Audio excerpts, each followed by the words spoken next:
एक बार की बात है, मटियाला गांव के स्कूल के बच्चे बहुत ही ज्यादा खुश थे क्योंकि उनके स्कूल से बच्चे पिकनिक पर पहली बार नैनीताल जा रहे थे। सभी बच्चे न्यू यूनिफॉर्म पहन कर आते हैं, जूतों पर पॉलिश कर कर पहनते हैं। वो बहुत ही ज्यादा उत्साहित थे और स्वादिष्ट स्वादिष्ट भोजन भी लेकर आते हैं। कुछ समय बाद उनके स्कूल जाने वाली पिकनिक बस आ जाती है। क्लास टीचर सभी बच्चों से कहती हैं, देखो प्यारे बच्चों, हम पहली बार पिकनिक पर नैनीताल जा रहे हैं। वहाँ जाकर कोई भी बच्चा मुझे परेशान नहीं करेगा। अच्छे बच्चों की तरह वहाँ एंजॉय करना, ठीक है? समझ गए? मैम, आपको शिकायत का मौका नहीं मिलेगा। हम आपको बिल्कुल भी परेशान नहीं करेंगे। अब जल्दी से हमें बस में बैठने के लिए कह दीजिए। हम नैनीताल जाने के लिए बहुत ही ज्यादा उत्साहित हैं। और उसके बाद सभी बच्चों को बस में बिठा दिया जाता है। सभी बच्चे बस में बैठकर बहुत ही ज्यादा आनंद ले रहे थे। वो नए नए गेम्स खेल रहे थे, अंताक्षरी खेल रहे थे और ठंडी ठंडी हवाओं का मजा ले रहे थे।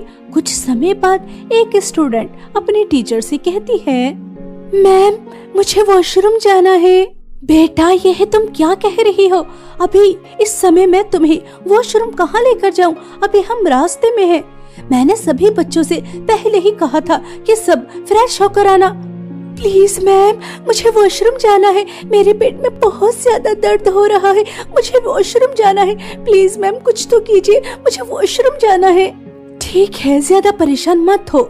ड्राइवर भैया, अगर आसपास कोई होटल या ढाबा नजर आए तो बस रोकना।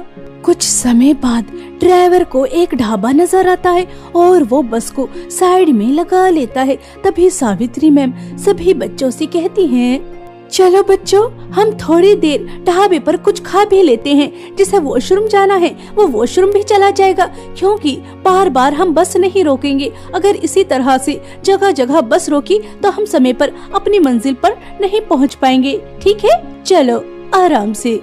और सावित्री मैम सभी बच्चों को बस से उतारती हैं और उन्हें ढाबे पर लेकर जाती हैं। और सावित्री मैम सभी बच्चों के लिए कुछ न कुछ खाने के लिए लेकर आती हैं। और जिस बच्चे को वॉशरूम जाना था वो वॉशरूम चला जाता है। कुछ समय ऐसे ही बीत जाता है। सावित्री मैम सब बच्चों को बस में बिठा देती हैं। सावित्री मैम, अभी तक पायल नहीं आई। उसे इतना समय क्यों लग रहा है?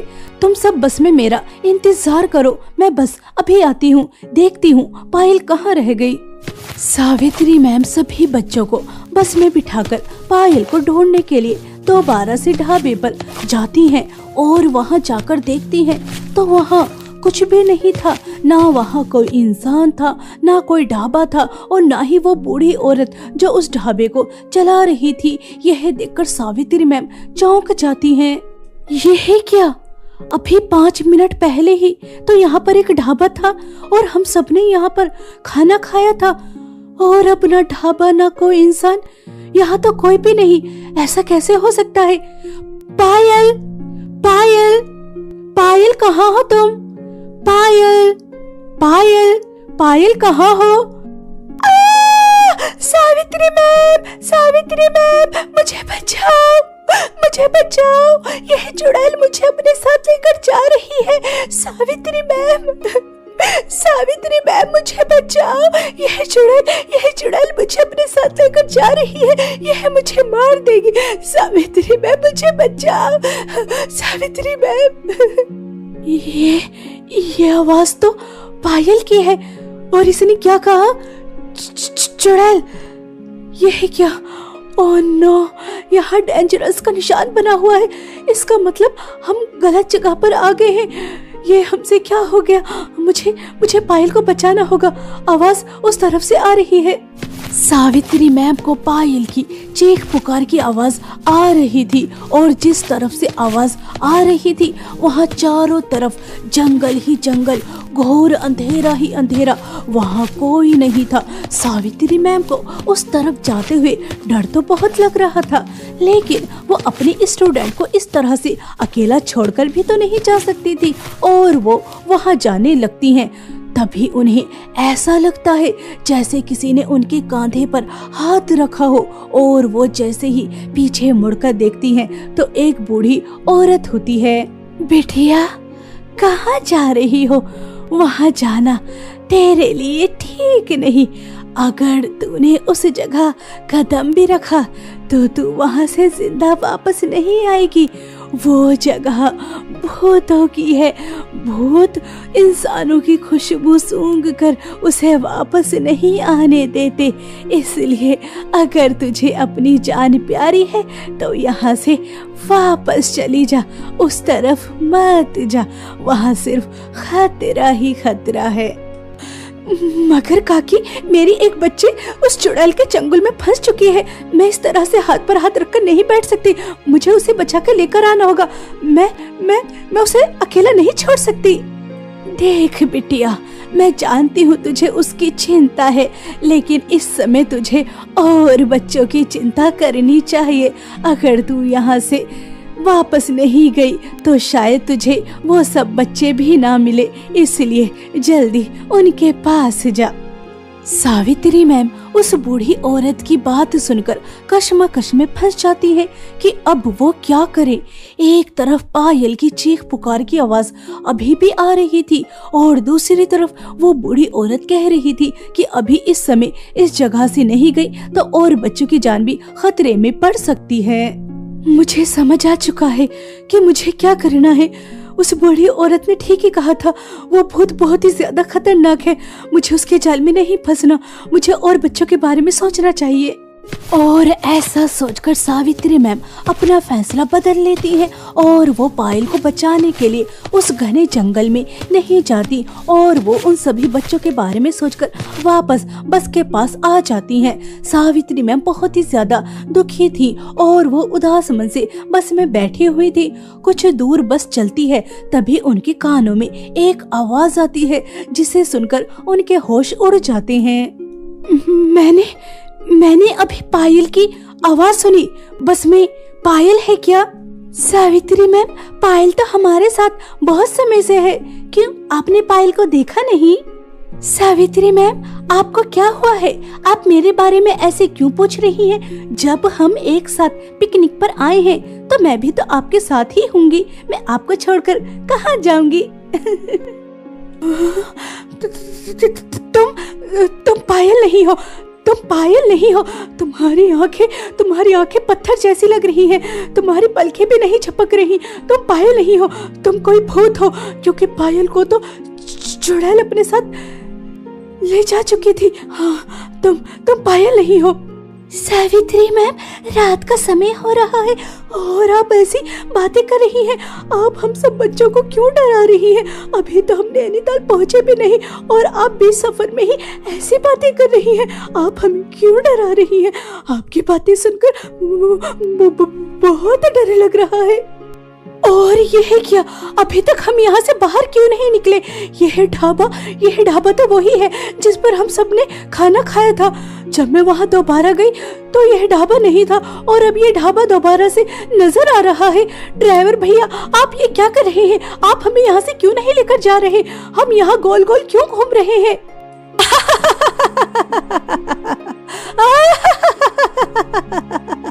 तुमने सही पहचाना, मैं तुम्हारी स्टूडेंट पायल नहीं बल्कि मैं एक चुड़ैल हूँ। चुड़ैल।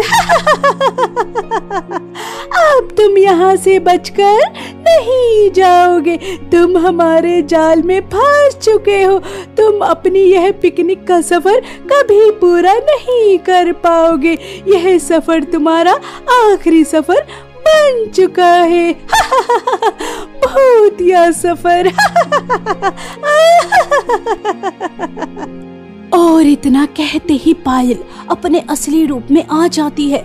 वो बहुत ही ज्यादा डरावनी और भयानक लग रही थी। पायल को भूत के रूप में देखकर सभी स्टूडेंट्स थर-थर कांपने लगते हैं। वो रो रहे थे, चीख रहे थे, क्योंकि उन्होंने सपने में भी नहीं सोचा था कि पायल कभी एक भूत भी बन सकती है। तो दुष्ट चुड़ैल, तूने पायल का शिकार कर लिया। मैं तुझे और बच्चों को नुकसान नहीं पहुंचाने दूंगी। ड्राइवर भैया, जल्दी से बस को रोकिए। बच्चों, जितनी जल्दी हो सके बस से नीचे उतरो। हम सबको एक साथ रहना है, कोई किसी को छोड़कर कहीं नहीं जाएगा। दुष्ट चुड़ैल, मैं तुझे छोड़ूंगी नहीं। सावित्री मैम के इतना कहते ही ड्राइवर बस को रोक लेता है। सभी बच्चे बहुत ही ज्यादा डरे हुए थे और वो जल्दी जल्दी बस से नीचे उतरते हैं। सावित्री मैम भी बस से उतर जाती हैं और वो बस का दरवाजा लॉक कर देती हैं। पायल अभी भी बस के अंदर बंद थी। जैसे ही सब बाहर निकलते हैं, अचानक मौसम खराब हो जाता है। सावित्री मैम, अब क्या होगा? पायल को क्या हुआ है? वो भूत कैसे बनी? क्या आप सब जानती थी? सावित्री मैम, अब हम यहाँ से कैसे जाएंगे? क्योंकि उसने कहा कि हमारा सफर आखिरी सफर बन चुका है। हम भूतों के जाल में फंस चुके हैं। अब यहाँ से कैसे बाहर निकलेंगे? मौसम भी खराब हो चुका है। अब हम कहाँ जाएंगे? मुझे बहुत डर लग रहा है। मैं भी मरना नहीं चाहती। सावित्री मैम और सभी स्टूडेंट्स बहुत ही ज्यादा डरे हुए थे क्योंकि मौसम भी खराब हो चुका था और वहाँ जंगल के सिवा और कुछ नजर नहीं आ रहा था। जानवरों के दहाड़ने की आवाजें आ रही थी और ऊपर से पायल भी भूत बन चुकी थी। सावित्री मैम को कुछ समझ नहीं आ रहा था कि अब वो क्या करें। तभी उन्हें वो बूढ़ी औरत दोबारा से नजर आती है। मैं एक मददगार बूढ़ी औरत हूँ। मैं मुसीबत में आए लोगों की मदद करती हूँ।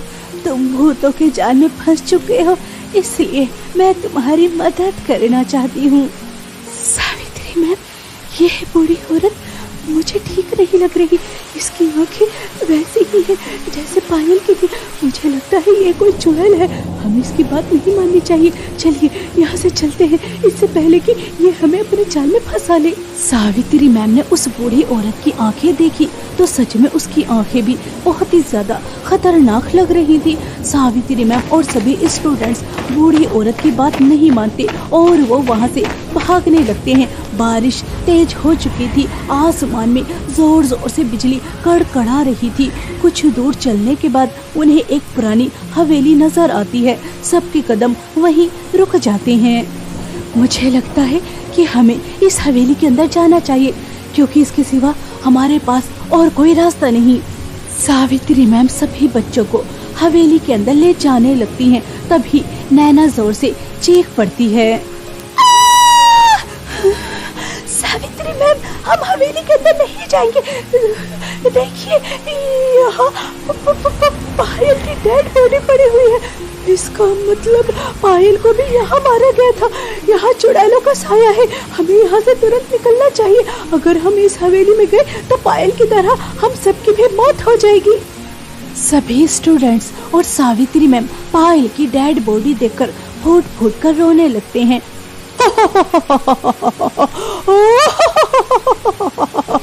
अब तुम यहाँ तक आ चुके हो तो तुम वापस नहीं जाओगे। अगर तुम अपनी मौत आसान चाहते हो तो आराम से चुपचाप शांति के साथ हवेली के अंदर आ जाओ, वरना तुम्हारी मौत बहुत ही ज्यादा दर्दनाक होगी, बहुत दर्दनाक।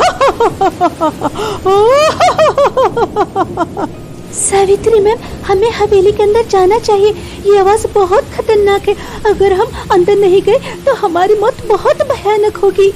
हवेली के अंदर गए, मौत जब भी होनी है। मुझे लगता है सावित्री मैम, हमें हवेली के अंदर नहीं जाना चाहिए। हमें यहाँ से वापस जाना चाहिए। हम चुड़ैल की बात नहीं मानेंगे। मरना है तो हम अपनी शर्त पर मरेंगे, उस चुड़ैल की नहीं।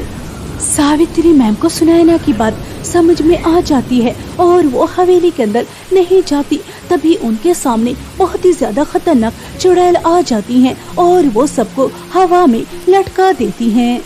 तुम्हारी हिम्मत कैसे हुई हमारी बात ना मानने की?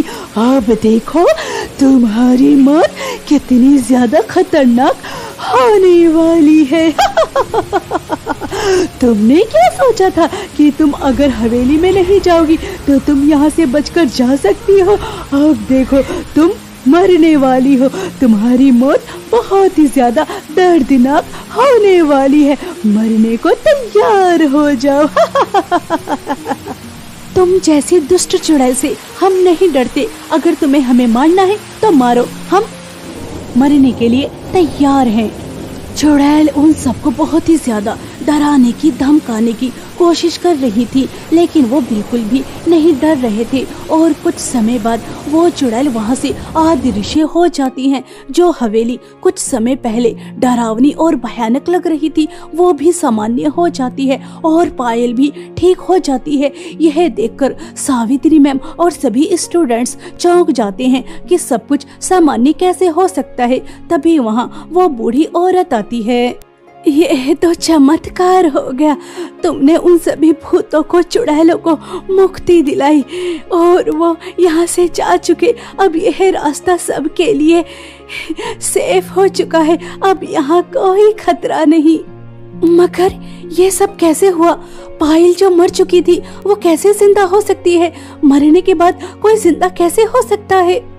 वो मरी नहीं थी, भूतों ने बस एक खेल खेला। वो ऐसे ही करते हैं, इस रास्ते पर जो भी आता है उसे डराते हैं, धमकाते हैं। जो डर जाता है वो अगले दिन चुड़ैलों का शिकार हो जाता है। पहली बार यहाँ आकर कोई डरा नहीं और चुड़ैलों का सामना किया। मगर मुझे तो अभी भी कुछ समझ में नहीं आ रहा, उन्हें हमारी वजह से मुक्ति कैसे मिली और ये जगह सामान्य कैसे हो गई? उन सभी भूतों को एक श्राप मिला हुआ था और वो श्राप से तभी मुक्त हो सकते थे जब उनके सामने आकर कोई डरे नहीं, और वैसा ही हुआ और उस वजह से वो श्राप से मुक्त हो गए। यह जगह भी सामान्य हो गई। तुम सबका बहुत बहुत धन्यवाद, सच में तुम सब बहुत बहादुर हो। सावित्री मैम सुनैना को धन्यवाद कहती हैं क्योंकि उसने ही सबको हिम्मत दी थी। और उसके बाद वो सब अपनी बस में आकर बैठ जाते हैं और कुछ समय बाद वो नैनीताल पहुंच जाते हैं और वहां जाकर बहुत ही ज्यादा एंजॉय करते हैं। उनके साथ रास्ते में जो कुछ हुआ उसे वो एक बुरा सपना समझकर भूल जाते हैं।